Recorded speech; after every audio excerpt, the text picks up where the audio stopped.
Ce voyage au Québec, il est extrêmement intéressant sur le plan business parce que ici, les restaurants que j'ai fait en tout cas,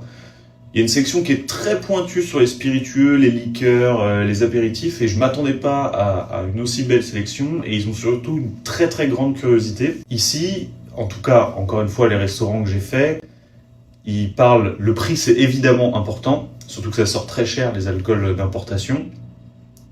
Mais en fait, ils en parlent pas aussi directement. Ils s'intéressent à fond au goût. Je pensais pas qu'il y aurait autant de curiosité et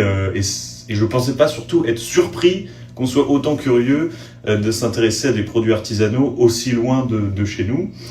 Donc sur le plan business, c'est vraiment cool parce que moi qui commençais à me dire ouais, ce serait bien que je fasse une menthe avec de la menthe pastille pour aller chercher des volumes et tout.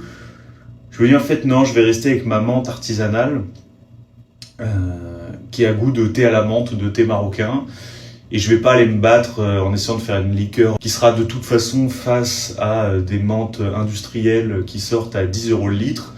qui sont à, je sais pas, 300, 400 grammes de sucre quand la mienne est à 100 grammes, et qui utilisent que des arômes artificiels. Donc le Québec m'a fait beaucoup de bien, et je pense que être créatif, travailler proprement, ça fera le succès à la longue et ça me donne envie d'être encore plus créatif et peut-être pourquoi pas faire des liqueurs un peu plus what the fuck, créatifs, style pas comme des parfums mais assembler des plantes, des fruits, des épices avec des bases d'eau de vie française, de moderniser un petit peu la tradition comme on le fait déjà sur les plantes qui sont des assemblages mais le Québec m'a fait beaucoup de bien.